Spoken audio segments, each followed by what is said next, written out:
now, tonight's adventure into the unknown. Shut up and sit down.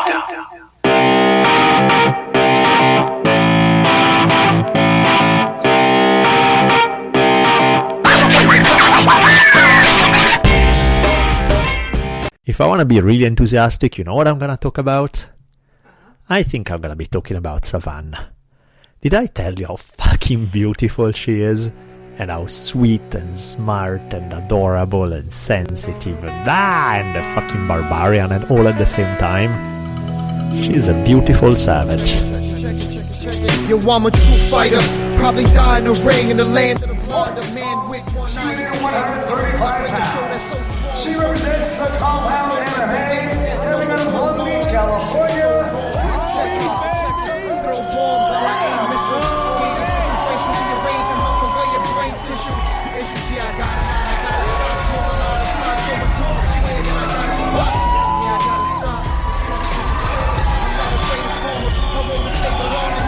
Through your armor, doors are sharp like laser barbers. Horror and terror made me smarter than ever. However, my endeavor trying to get farther and better, whatever.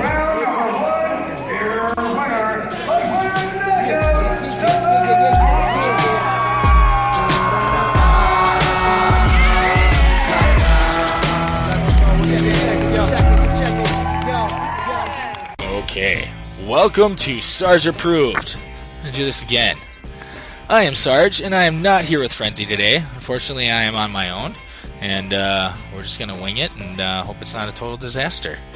We have two guests today. Savannah Em, the Savage Buddha. How's it going, Savannah?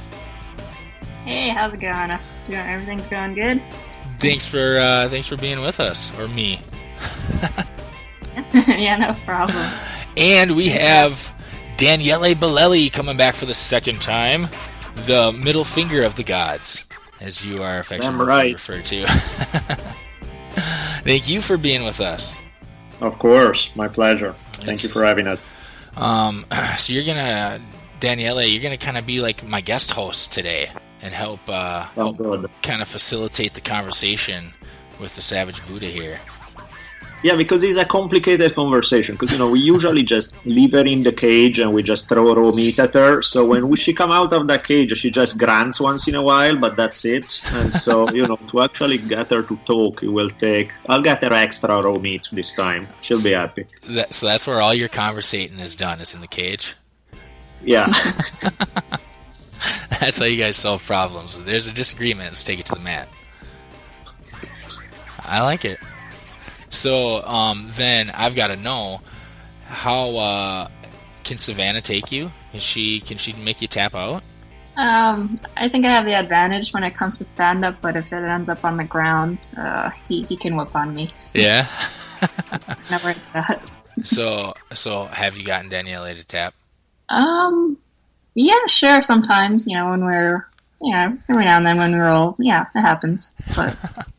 I'm sure he's going easy on me. I'm going not super easy. I'm going 3/4, and then she'll catch me in things.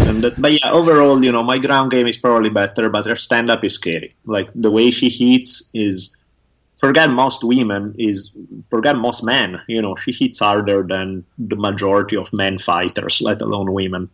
Yeah, that's got to be scary. I bet you there's not too many women in MMA that have a punch that compares to yours. Yeah, it's all that meat I'm fed when he's in the cage. It's the raw meat diet, right? You've had how many knockouts now since you've gone pro? I've had one knockout and another TKO. And are you 2-0 or? Yes, exactly. 2-0. Okay. When's your next fight coming up? I'm not totally sure yet. We're trying to figure something out for June, but that's just where it's at right now. We're trying to work it out. So hopefully something in June before we go on vacation. It'd be nice to get in one more fight before we go away. But we'll see. Yeah, where are you guys going vacation into? First we head to Colorado. We have some friends down there who train jiu-jitsu, so we get to do some jiu-jitsu and maybe some camping out there. and then we'll drive down. We'll drive up to South Dakota for a little while. I love South Dakota. Yeah, right? Isn't it gorgeous? Oh my Yeah, we God. haven't had a chance to go together yet, so should be fun. It's I go there every summer for a camping trip. It's like usually around Memorial Weekend. And Where do you go? I always like to stay in Deadwood at least one night or a couple of nights. That's awesome. And Deadwood's a fun little town. It's like an old saloon town. Have you been there? Yeah, I have. I think Savannah, she's been through the Black Hills, but I don't think, have you been to Deadwood actually? No, not to Deadwood. Yeah. Oh, Yeah, Deadwood is like in the northern part of the Black Hills. Is awesome. Yeah, it's such a cool little town. And they got all those casinos in there, and some of them have like the old saloon doors, swinging saloon doors and stuff. Yeah, it's cool. Usually go camping, just camp at a campsite right outside of Deadwood. Like you can walk into town. Oh And, man, that's awesome. I yeah. love the Black Hills. They're one of it's my awesome. favorite places on earth. I like to go up. Have you been up to Harney's Peak? Oh yeah. Well, that's a cool place. Usually that's always the main thing for the camping trip every year is hiking up to Harney. And That's exactly where I want to take Savannah now when we go. I want to do the hike up to Harney, and even just at the base of the hike, the lake at the beginning of the hike, the lake is awesome. The first time I went, we took the kind of the main trail that most people take up to Harney, where I think it's maybe like a 4-mile hike, and it's pretty clear cut. But the couple years later, we took an alternate trail, a longer one that I think is more like 7 miles, and the second time we went with packs on because we were going to camp overnight and just string up some hammocks. And we took this other route we'd never taken before. And not only was it longer and we had these packs on, but there had been, I don't know if it was a recent storm or it was just over the course of the years, but there were literally thousands and thousands of trees that had been felled down by storms. Wow. And it was insane. It looked like a battlefield of trees, just carnage. And these are big trees. And so they were all over the trail and in piles in some places, and there are times where we lost the trail completely and we're just running around in circles trying to refine the trail and having to climb over trees, big mounds of trees, and it just made it that much harder and took that much more time.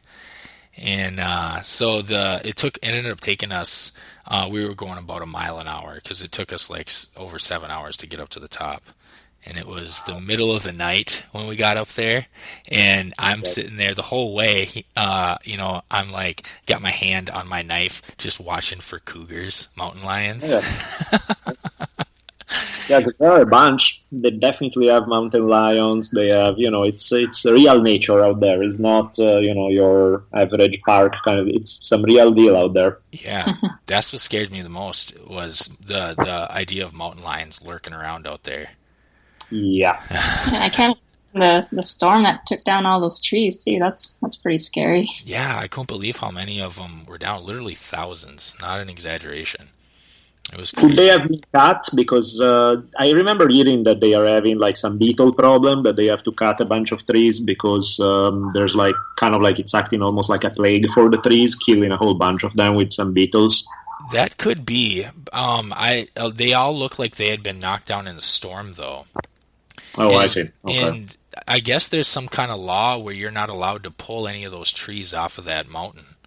So these trees are just laying there, and they'll send up crews that the only way they can get up there is by horseback.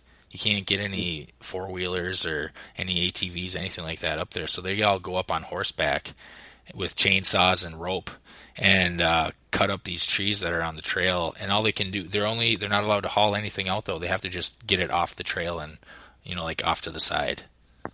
Right. So these trees just pile up over years and years. Yeah, that must have been a pretty eerie hike to go through that at night. Mountain lions around, trees falling everywhere. That's why people stay in the city. By the time we got up to Harney, it was probably 2:00 in the morning. Wow. Just exhausted. And we ended up camping up there, which is a no-no, but we wanted to do it. We just camped up on this little like cliff. That was, the edge of the mountain was maybe, 25 feet or so from us, and strung up some hammocks. There's a couple of trees we found up there, strung up our hammocks, and made a little campfire and ate some granola bars, and then went to sleep. It was fun. Man, you'll be leaving roughing it. You go hardcore. Yeah, well, I wanted to be able to wake up on top of that mountain and be able to see the sunrise from the top, and I got up just in time to see it, so it was pretty cool. It was worth it. That sounds amazing. Quite a view. So yeah, that's my long-winded story. Good long-winded story. Yeah, that's cool. That's cool. Yeah, so that's cool. You guys get to go there together and see all that stuff. That's going to be a fun trip. Definitely. And Danny, you guys gonna go to bear country? No, we're probably. You know what? I don't know. We haven't really killed one yet. We don't know what we're gonna do when we're there. Yeah, it's not just winging. It's never a bad idea sometimes.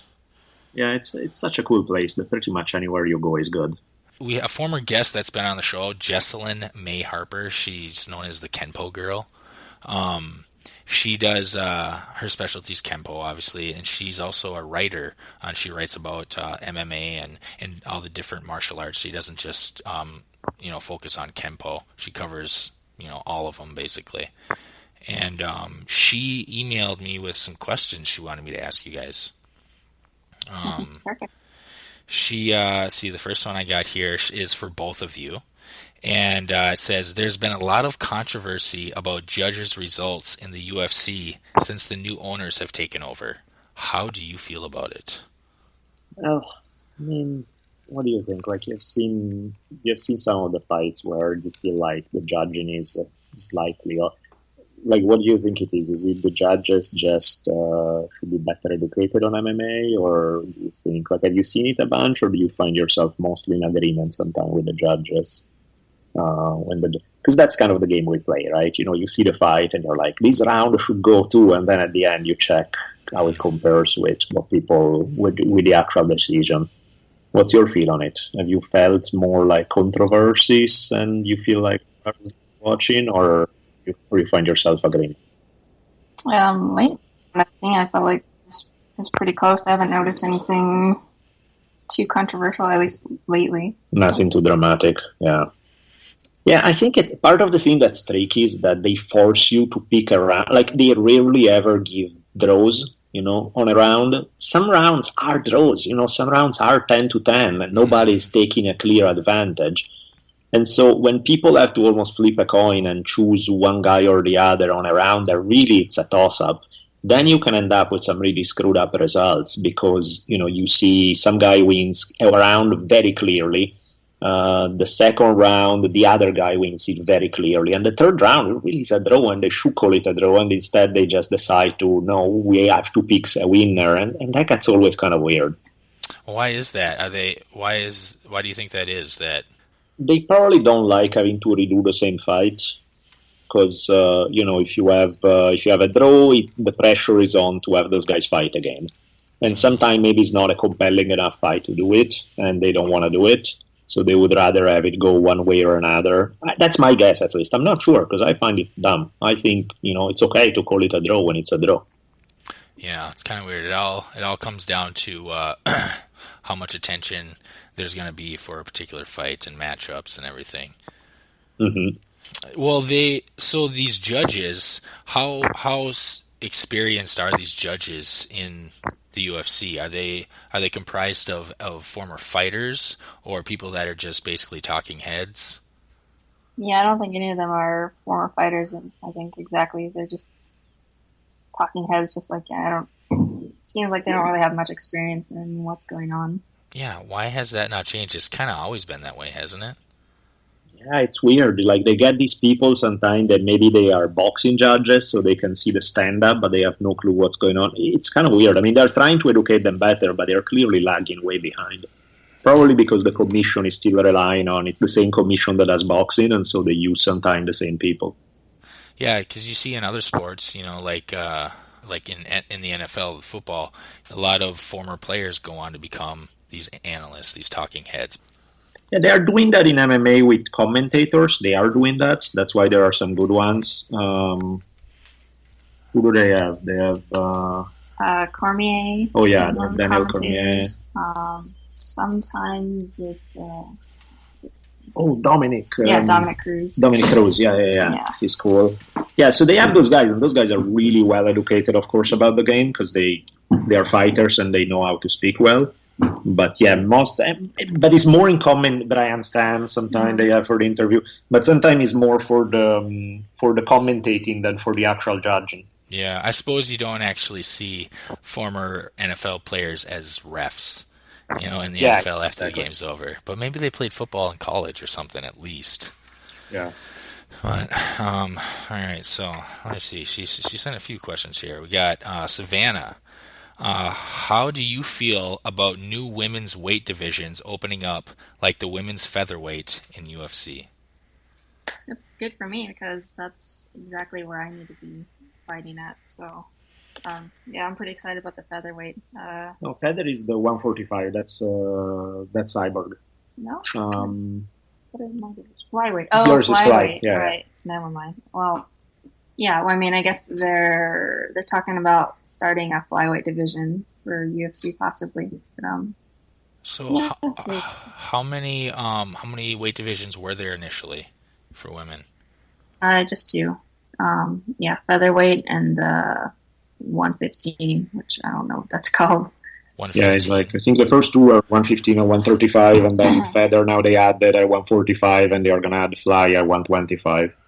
See, I've always wondered how come they don't, in wrestling and MMA and stuff, how come they don't have, instead of picking a specific weight, 145 is what you have to be, why don't they do a range, from 140 to 149, give a 10-pound ratio in there, at least 5 pounds or something, so that there isn't all this crazy weight cutting that goes on.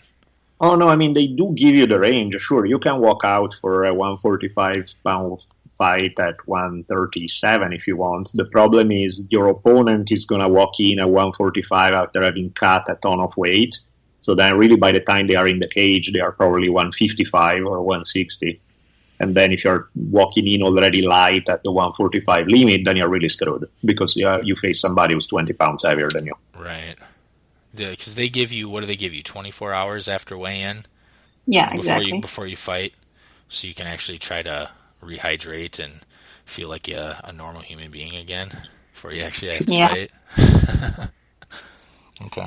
Yeah, exactly. That's the part of the fighting game that Savannah hates the most. Yeah, the dieting is pretty hard, but actually I think it's good for me because I'm such a nice person, so mellow. It actually gives me that edge that I need once I'm in the cage. So to just unleash I can blame my opponent for my not being able to have a burger for the past couple months and just smash your face in. I suppose that would be pretty good motivation. Yeah. As soon as I'm done smashing your face in, I'm getting a cheeseburger. Exactly. Savannah even did a comic book strip, like an art thing exactly about that, where she was like, just like, I'm gonna kill you and I'm gonna have chocolate cake.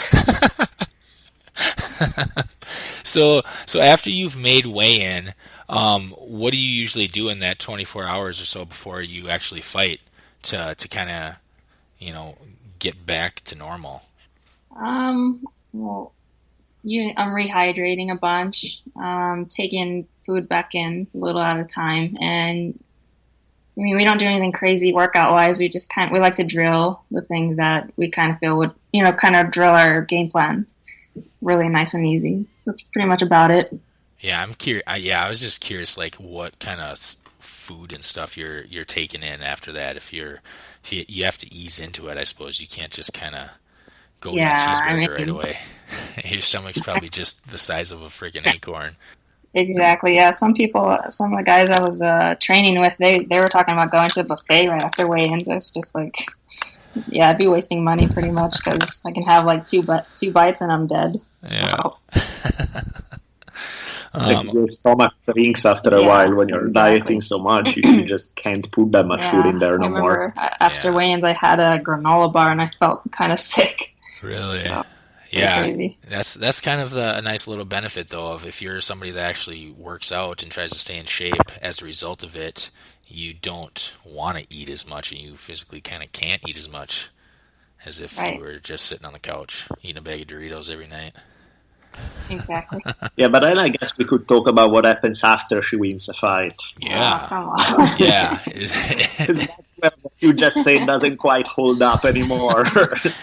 What did you do the last time? What happened after the last fight? Yeah, I'd never done anything like it before, but I gained back, like, I don't know, 15 pounds in a really stupid amount of time. Like, within... What'd you do? Where'd you go? Where was the first thing you went and... I don't remember what I was eating. Just stupid stuff. Just like, I hadn't had like crackers or any bready things for a while. I'm just eating really stupid stuff that I didn't even really want. Just, I don't know. I don't remember exactly what I ate. It was kind of a blur. Food blur, just like, give that to me. I blacked out a couple times. Close enough, yeah. I remember complaining to Danny, like, I ate so much it hurt, and then I ate some more. That's pretty much how it was. Let's see. I got another question here for you, Savannah. Are you ready? And I'm thinking a lot of people want to know the answer to this question. How did you get the nickname the Savage Buddha? Well, originally I wanted to be the Savage Banana, but...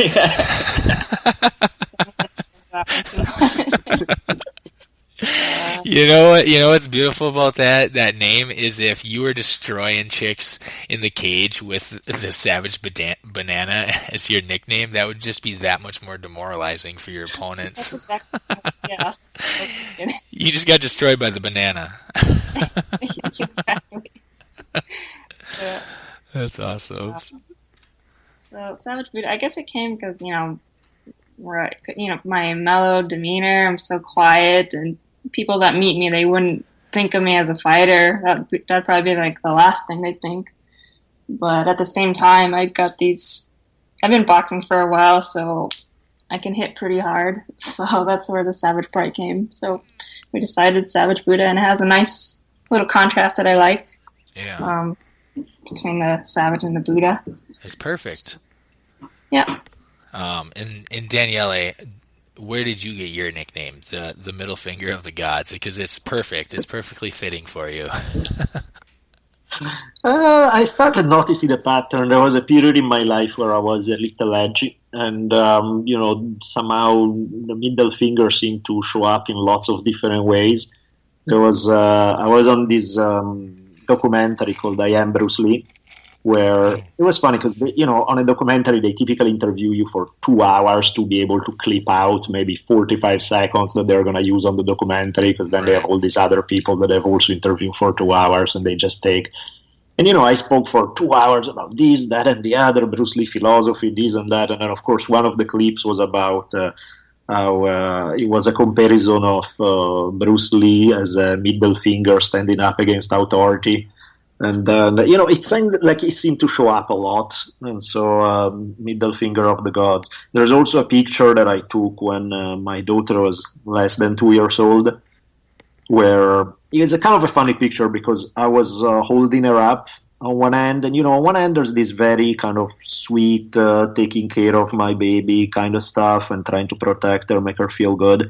And on the other hand, it was a bad period in my life. And I have definitely an edge in terms of how I feel about the universe.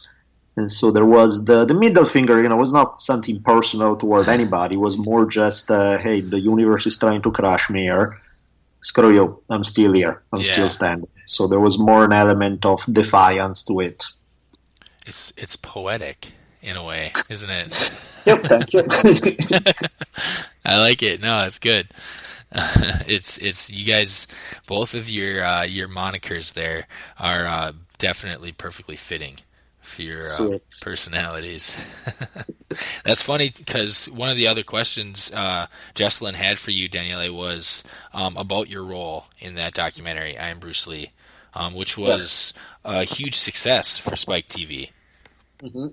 That was a big one. I haven't seen it myself, but that was one of her questions. She wanted you to kind of tell us about your role in that documentary.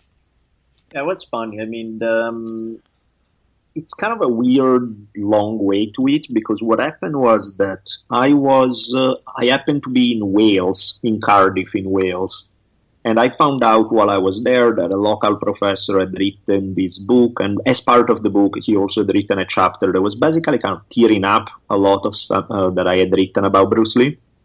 And so I was like, look at that. I should pay this guy a visit. And, I didn't mean it in a bad way, but, kind of like, hey, hello. And the guy probably, why are you in Wales knocking at my door after I've written something that's less than complimentary about your stuff?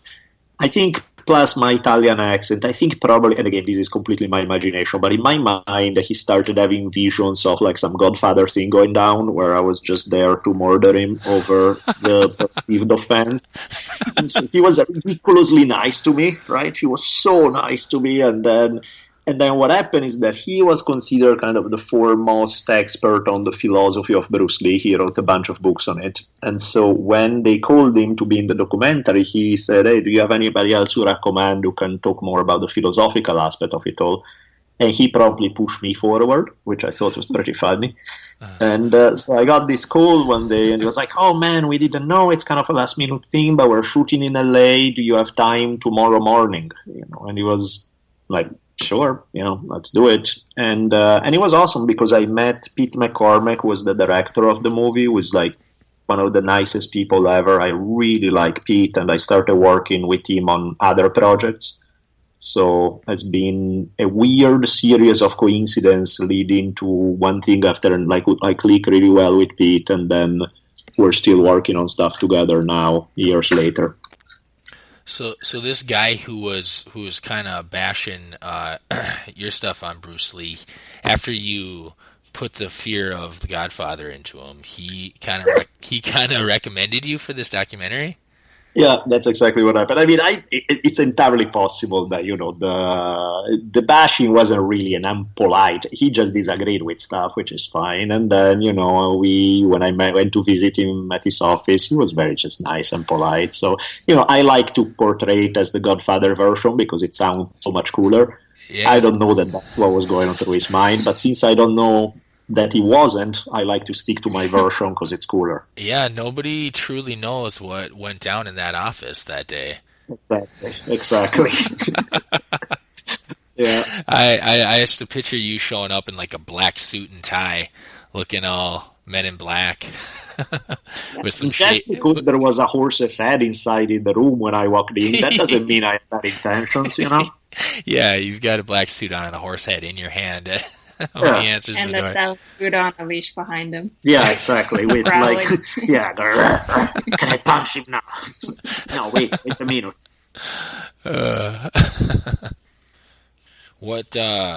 So what was it that he was disagreeing with? You know what? I don't remember, to be honest.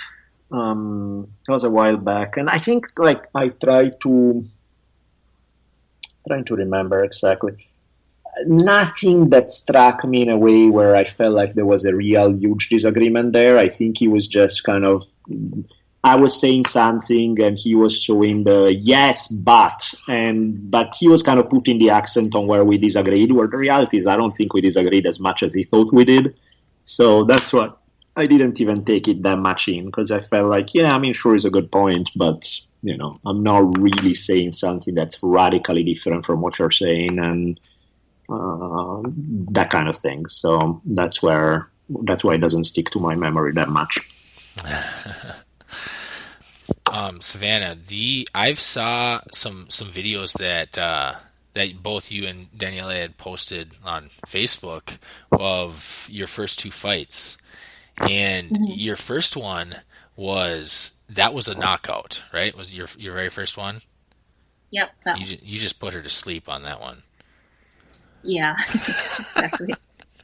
And then the second one, if I remember correctly, wasn't there a last minute replacement, your opponent? Yeah. Something like that? Unfortunately, the original opponent was, she was in jail. Yeah, she was taken to jail. So yeah, the last minute, I was cutting weight and had to get down to 125. But then like a few days later, they told me I have this other opponent. She's a lot bigger. So all of a sudden, I could finally put on a bunch of weight. But, yeah, that's what happened. That other girl. It's always a fun conversation to have when they call you 3 days before saying, "Sir, your opponent is in jail. She can't make bail. We'll have to find you somebody else." Exactly. She got scared and she just went and shanked somebody so that she didn't have to fight you. That could be. Shouldn't punch the cop or something. I can't fight this girl. I can't fight her. I'd rather be this cage than that one. Yeah. So your opponent was actually quite a bit bigger than you? Yeah. Like how much? You don't even know how much. How much do you think it was? I don't know. It felt pretty heavy. I didn't think it was such a big deal at first. Like people asked me like how I felt going in that cage and seeing someone so much bigger across from me. I didn't really click until I was throwing like a push kick, and it didn't really phase her. And that's when I was like, "Wow, this chick is heavy." She was solid, wasn't she? Yeah. So she didn't even budge when you gave her a kick. I tried to push her back, and she didn't even budge. Oh shit! But she basically gave up on that fight, didn't she? Yeah, she's like, I was throwing knees. She pretty much tapped at that point. She had enough. Yeah. So how does that feel? Which feels better? Just totally putting somebody to sleep, or just laying into somebody so savagely that they're like, okay, I'm good, I'm done, I want to go home? What's more satisfying? The first one was more satisfying at first, and then the second one, it didn't really sink in until a few days later. I was taking Iz to school, and I was just like another normal day, and I was like, man, I just spent the weekend kneeing some girl's head in. That's kind of cool. Yeah, I bet you. Did you get a little rush of adrenaline there? Like, I'm a fucking killer right now. I'm a killer. Yeah, exactly. Holy shit. It just sunk in. I'm a killer. Yeah. Those are the two thoughts: kill and chocolate cake. Exactly. But that first one had some extra emotion added to it because that was your first pro fight. Right, exactly. So no matter how that one ended, as long as it ends in a win, that's got to be one that you're definitely always going to remember. Right. Yeah, I didn't see it being as dramatic as it actually was either. So yeah, that was pretty nice. Daniele was freaking out more than you were, wasn't he? Yeah, how'd you know? He was pretty stressed out in the locker room too. Poor guy. I was being a model of restraint. I was like, what I was showing was so much less than what I was feeling. No, Savannah is a freak about that. Speaking of the Buddha part, like she, before her second fight, she laid down and took a nap right before her fight, which is pretty much unheard of. It, like very, very, very few people can do it because you have your adrenaline pumping through you like crazy. Everybody got really hyped up, and she's like, "Yeah, I'll nap. Okay, wake up, time to go." It's like, okay, let me stretch out. That's like okay, let's kill this girl. Cold-blooded. Yeah, scary. Yeah, that's terrifying. How can you be that calm? I'm going to take a little nap before I go and smash somebody's face in. I don't know. I think it's just kind of fun and exciting for me. Like, in the moments leading up before my first fight, like, my teammates were coming in all sweaty and tired, and some of them had, like, a bunch of blood dripping down their bodies, and it was just like, wow, this is so real. All that blood is so real, and I don't know, it just feels like fun. I don't know, it just feels like a fun adventure, I guess. But that's because you're insane, because, I mean, the normal reaction is your teammate come back from their fight, and they're all bleeding and stuff. The normal reaction is, oh, shit, is it my turn now? Hell no, I'm going to run into the bathroom, lock myself in, and never come out. The fact that you see that and go like, oh, this is an exciting adventure, that says something strange about your psychology. Yeah, there's got to be a thin line between a line called the Savage Buddha. It's right there on that line. Yeah. Yeah, that's pretty impressive. That especially your first fight, you're seeing people come back to the locker room all bloodied and beaten, and it didn't faze you. Nope, made me happy. Made me happy, son. So you're saying that your stand up is probably your strongest asset of your fighting game, and that's mostly boxing. Is that kind of what your primary training has been in, is boxing? Yeah, that was the very first thing that I ever got into, and I've been doing that for going on 5 years now. I just started incorporating jiu-jitsu for a little over 2 years. Yeah, that's kind of where it's at. I'm just much more comfortable with my hands. My jiu-jitsu's getting pretty good, but yeah, if we can keep it standing, that's kind of where I want it right now. Yeah, but it's gonna be nice when you come across that opponent that you can't just put their lights out with your fists, and you got to take them down to the ground. Yeah, totally. I mean, that's why I've been picking up on my wrestling these days. So, yeah, wrestling is good. So you can, if I want to keep it standing, I have that wrestling defense to help me. If I want to take it to the ground, I can shoot in and initiate the takedown and work from there. So that's kind of what's. So how'd you get started in boxing then? When you got started in all this, was your eye on the cage from the start, or did you just kind of evolve into that? Not at all. Just actually, I don't remember how the conversation came up, but Danny introduced me to DG, the coach that he used to train with, and yeah, he just invited me to the gym one day, and went to that one class and fell in love, and then just kept going pretty religiously since. So Daniele, you created this monster. Yes, it is. No, it was fun because, she was clearly athletic and she liked to work out. And so the idea was to, what can she do? What can I hook her up with that she would have fun with? And so, I was talking with this guy who would be my friend, and he was my boxing coach for a while. And, at one point he kept wanting to do things for me and be helpful, and there really was nothing he could do at that time. So I thought, hey, you know what? Can you hook her up with some training? Would you be able to? And he was like, yeah, of course. And then I think he clicked both ways, because she liked him in the sense that he was a great coach, really nice guy. And he was probably happy in seeing a woman who's tough, who can, he can kind of showcase as, hey, this is for women who may be scared walking in a primarily male environment. He can showcase some tough, strong woman who's doing it, and yet she looks pretty and feminine. She doesn't look like some roided out freak, and so it helps. It helps both ways. And then, so you also kind of have helped implement the jiu-jitsu and whatnot into her game too. Yeah, I mean, that seemed like she was having fun with boxing. She liked it. But then he was like, hey, if you ever think of playing with the MMA game, because, we would watch UFC and things, then you should probably start adding a few other elements to the game, see what's going on. She was living really close to Calstet Long Beach, where they had a jiu-jitsu club. So, there wasn't that intimidating factor of you need to start jiu-jitsu and start paying crazy money, which often is the case. He was, hey, you can go check out the club. They basically train you for free. And, you see if you like it or you don't. See what's up. Go in and check it out. And, after a little bit, she started digging it. So it was easier to just add a little bit here and a little bit there. And then before you know it, she's training all the time. And it's like, maybe if you want, you can do something with it. And now she's just lighting it up professionally. Yep. That's amazing. Yeah. Wow. But you're also a talented artist, right, Savannah?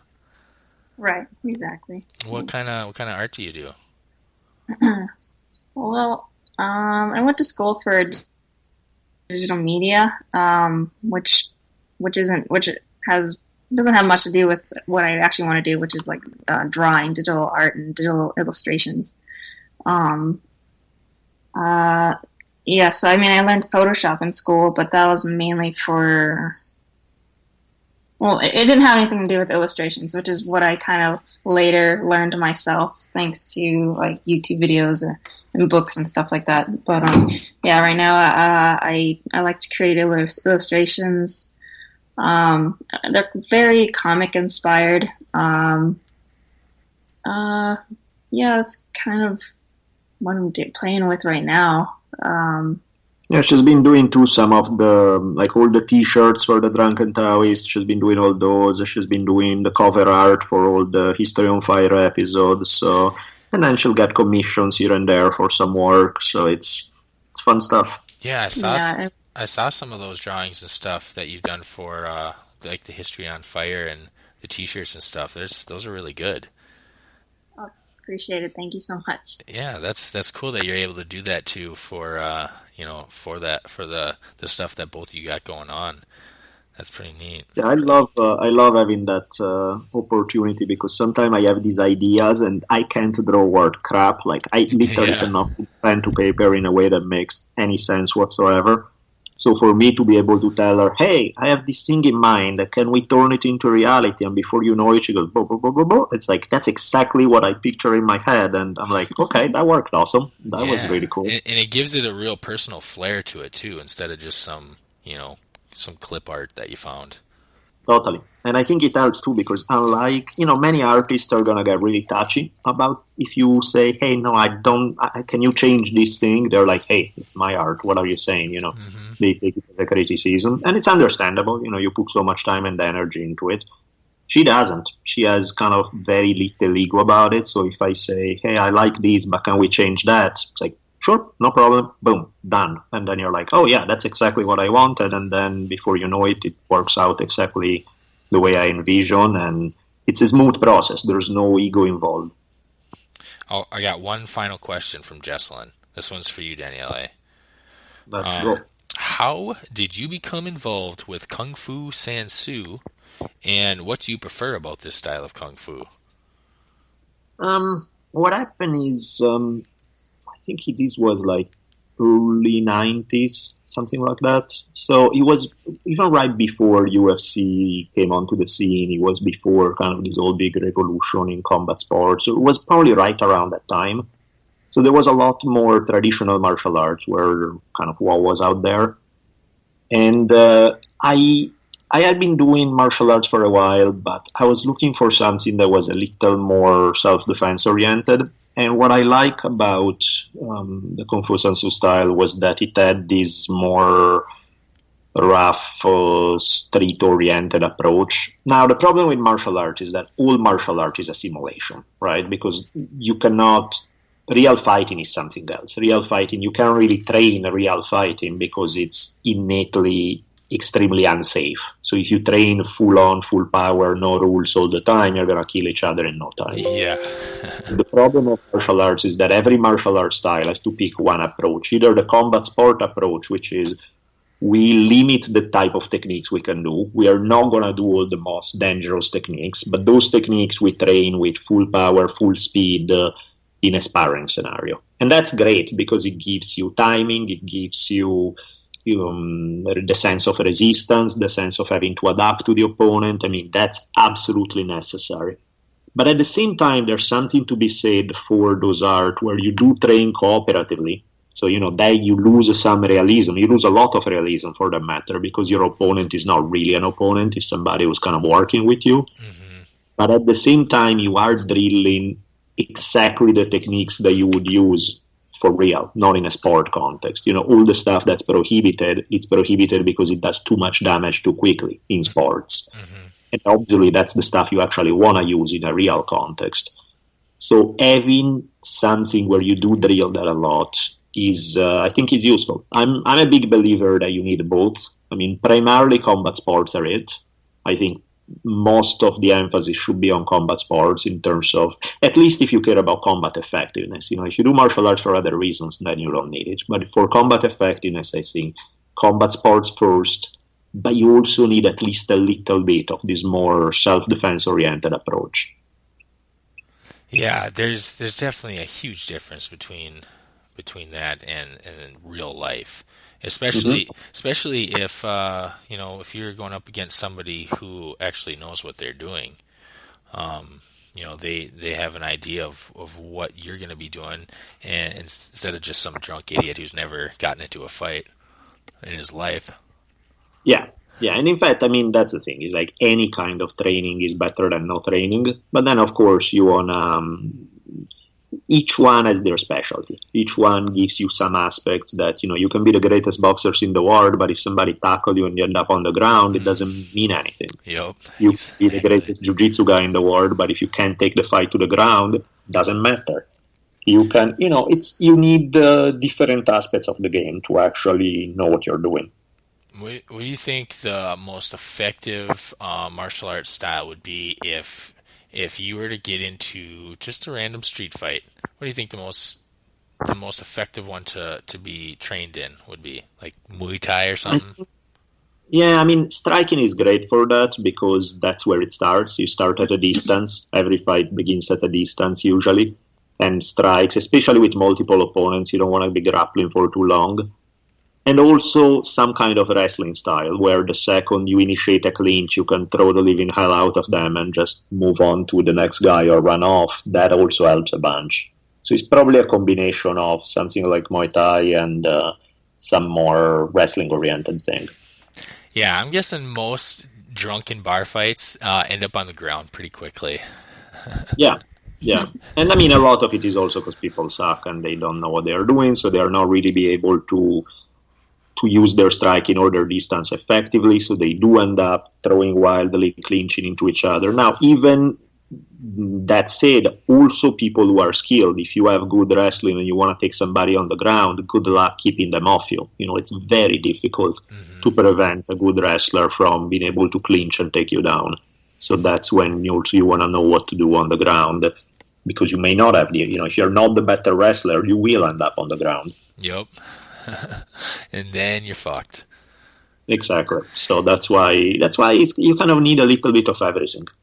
Yeah, it's amazing though how many people out there who have no formal training whatsoever, how many people think that they're a good fighter and that's going to be like those choreographed fights you see in the movies. They're like, oh yeah, I'm just going to do this and I'm going to do this, and then when you actually see them fight, it's just a mess. Yeah, it's painful. I mean, most of the YouTube videos you see of people fighting on the streets, people really are like, have you ever thrown one punch in your life? Because that's just awful. Yeah, it's just these full-on straight arm swings. These, most of the time it's people trying to throw haymakers. My favorites are also the people who think that they are in a sport context. Like, I saw this video that cracked me up of some dude who was clearly better than the other, took him down, mounted him, he has better grappling, he's probably done some jiu-jitsu. And he's there hitting him from mount position, where you're straddling somebody, sitting on their chest. Yeah. And the other guy's girlfriend just walks up to him and just shin kick him across the head, knocking him out. And I was like, yeah, you thought you were doing a one-on-one fight in a cage. That's not the way it works, And so that was interesting. Yeah, I could sit on YouTube for hours watching some of those videos. They're ridiculous. Yeah. Pretty fun. What do you've just put out, Daniele? You just put out a new episode of the Drunken Taoist podcast. Mm-hmm. I see. Episode 111. Wow. Oh, it's been a while. Damn. Taoist parenting, Mongolian outlaws, and Jesus as an Inuit hunter. Yeah, that was a creative title. Yeah, that looks like you got a little bit of everything in there. That's an and interesting. Not enough when you actually listen. They do show up, all those aspects. I gotta listen to that one. I haven't listened to your Drunken Taoist podcast in a while. I gotta catch up on that. Good times. And then what's the latest with History on Fire? History on Fire, the latest episode I did was with Dan Carlin, was an interview, which normally I don't do because I always tell stories. This one was an interview one, but now I'm starting a 4-part series on the Spanish conquest of Mexico. So, the Cortez and the Aztecs kind of story. Ooh, that one sounds good. I bet you It's so gory. It is. It really is funny. See it because this is not a video podcast, but almost the entire time as we're talking, Savannah is like playing with this giant sharp knife, just twirling it around, sometimes poking me with it. It's just makes me slightly nervous. That would have been perfect to have video of.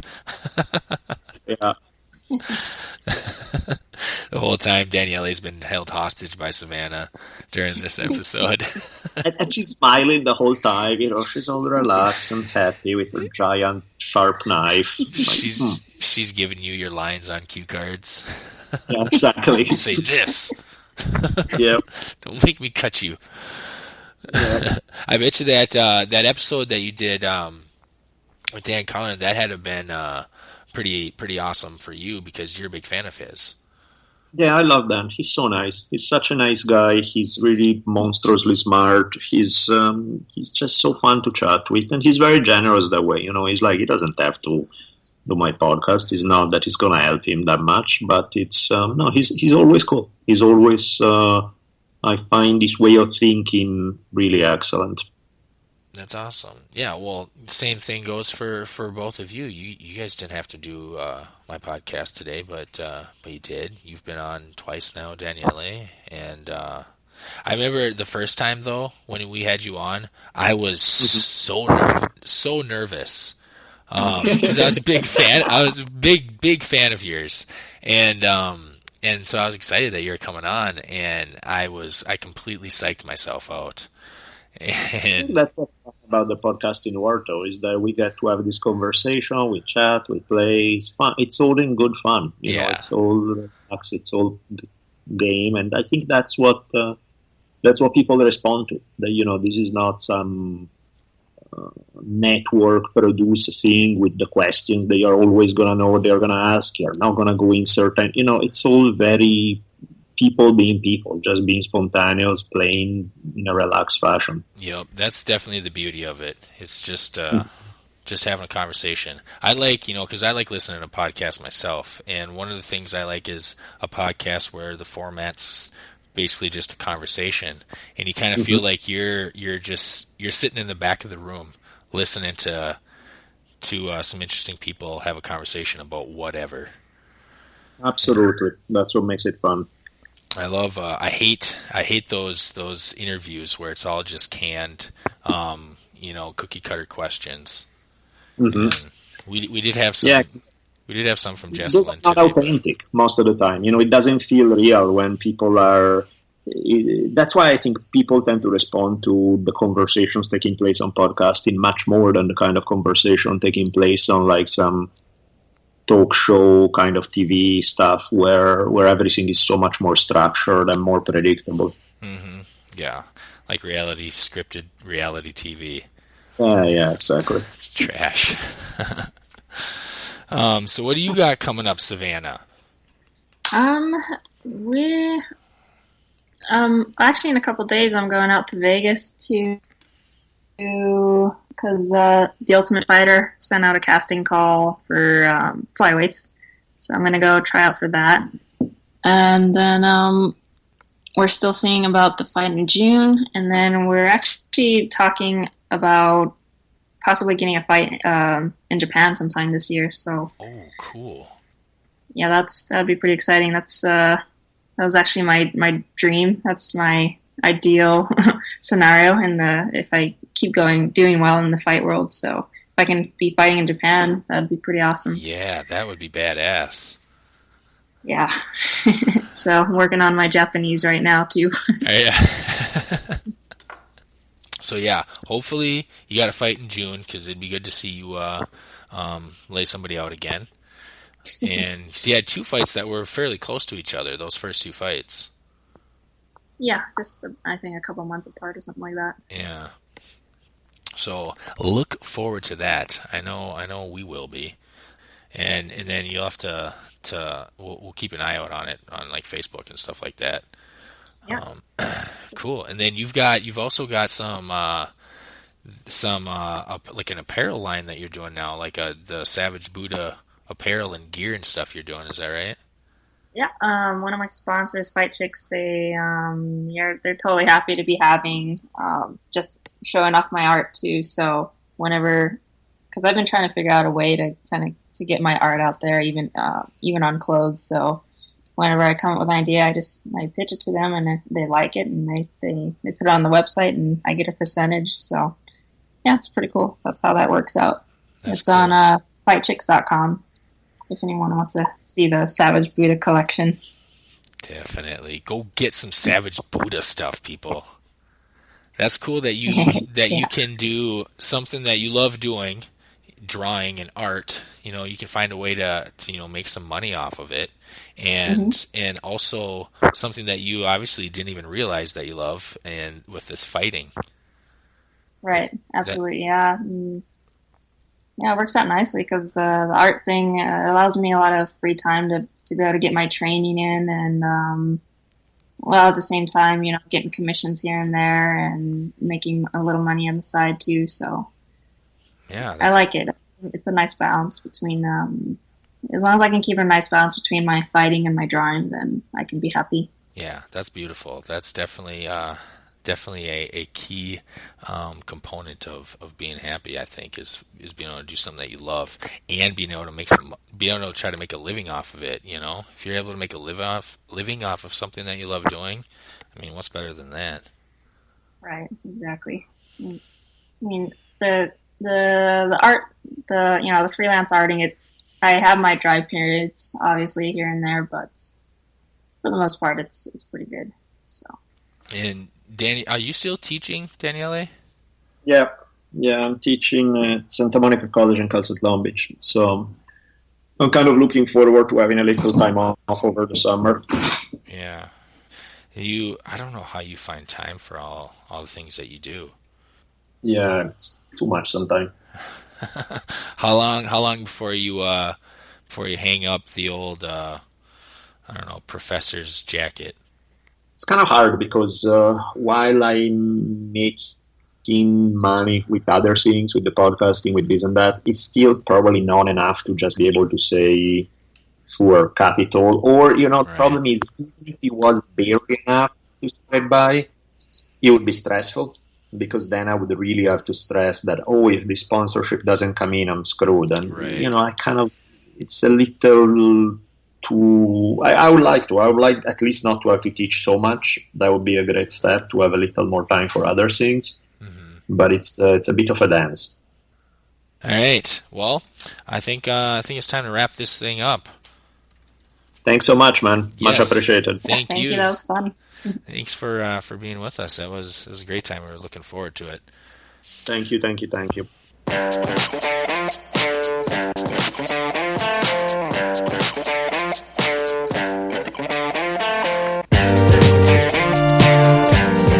Oh, we have a special treat here on the outro. Frenzy's with us. Hey! Nice. I made it. You made it in time for the outro. I know. Fortunately, you didn't get to sit in on the episode with Savannah Em, the Savage Buddha, and Daniele Bolelli, the middle finger of the gods. I know. I was really sad that I missed it. Yeah, but you have been able to grace us with your presence for the outro. Uh-huh. Yes. And I'm glad, because I can't imagine doing the outro without you. I barely held that episode together without you in on it with me. So I'm kind of a little bit nervous to listen to it. I think it'll be good. I think we maintained. Yeah. Daniele. It was adequate. Yeah, he was like my guest co-host, and he helped me not sound like a complete idiot when trying to have a conversation with Savannah Em. Oh, yeah, absolutely. So thank you, Daniele. I appreciate all your help, brother. And thank you, Savannah, too. Yes, thank you both for sharing your time with me. And sorry you didn't get to have Frenzy there with us, but she's here now. Yeah, hopefully next time we can have a four-way chat. Yeah, next time Savannah knocks some chick out. Yeah, right? In the cage. She can come on and tell us about it. All right. Who we got coming up? We have one of our favorite musicians coming up. Mr. Caleb Lamont. Yes, I'm so excited for that episode. Yes, he has a bunch of songs that we are huge fans of. Yes. We're legitimate fans of his music. The dude is extremely talented, so that's going to be a fun one. And then right after that, we have another one of our favorite musicians, Loose. And he's got that badass song, one of your favorites, New Mercedes. Yeah, I pretty much have tried to memorize the whole song, so there's that. Well, you're close. I'm pretty close. All right, so and that's going to wrap up the month of May, and you're just going to have to wait to find out what's coming up in June, right? Yeah, we just have to wait. Yeah, just wait. Be patient. All right, so should we tell the listeners where they can find us? Probably should. Yeah, you can find our episodes on iTunes, our website, sargeapproved.com, Spreaker, Instagram, Google Play Music, YouTube, Stitcher. We're on Twitter. Did you say? Did you? Yeah, I was just gonna say. Did you say Twitter? Yeah. At Sarge Approved. You're on Twitter.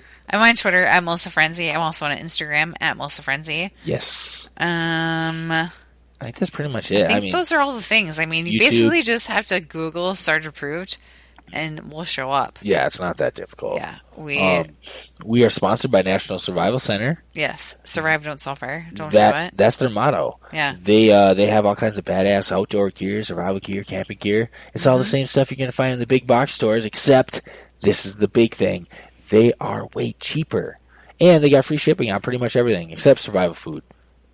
Yeah, that stuff's kind of expensive to ship. That shit's heavy. It's really heavy. It's heavy to ship. It's expensive to ship heavy things. Yeah, and I'm pretty sure they measure it in kilograms too, which is like way more serious. Yeah. That makes a difference? Yeah, I think so. The unit of measure makes a difference? Uh-huh. Well, I guess. Yeah, so check them out at nationalsurvivalcenter.com. Do it. All right, should we wrap this thing up? Yes. We done? You got anything else you want to say? Should we give some shout-outs to anybody?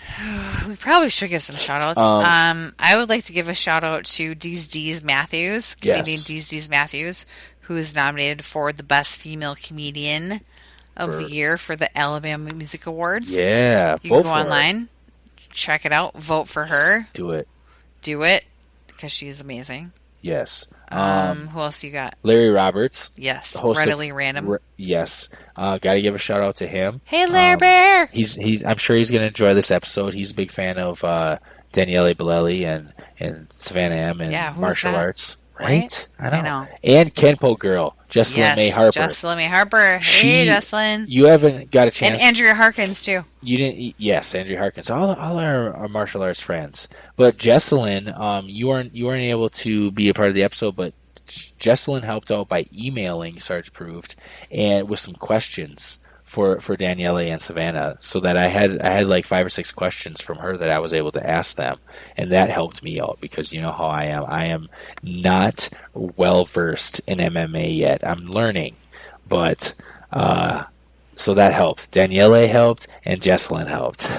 No, that's awesome. But I actually did see the questions because we actually share a Sarge Approved email account. So I saw them. Oh. Yeah.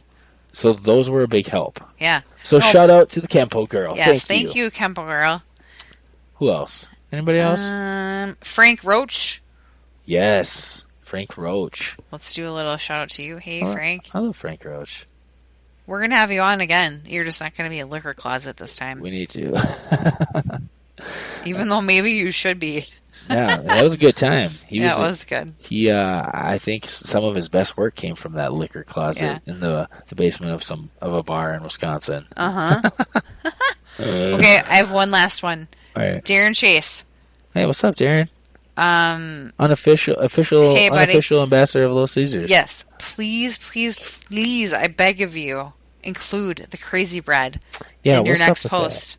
I loved this you outside of the Caesar's Palace in Las Vegas with Little Caesars Caesar's Pizza. That was the perfect thing. Just incorporate the Crazy Bread just one time. I just want to see what happens. How many times does she got to tell you, dude? Bust out some Crazy Bread. The $5 hot and readies is not the only thing on their menu. You need to expand your promotional coverage if you're ever going to be the official ambassador. Yeah. Right? Throw some crazy bread in there. People love crazy bread. Just try it one time. I think they got like wings and shit. I mean, add some stuff. Mm-hmm. Yeah. Just expand your horizons, dude. But hey, anyway. Hey, Darren. All right. Let's wrap this up. We are going to play a song by one of our favorites who we had on recently, Color. With a little song called I Got a Plan to Rule the World. Love it. Thanks for listening, guys. Thanks, you guys. Bye. Later, fuckers.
Keep walking.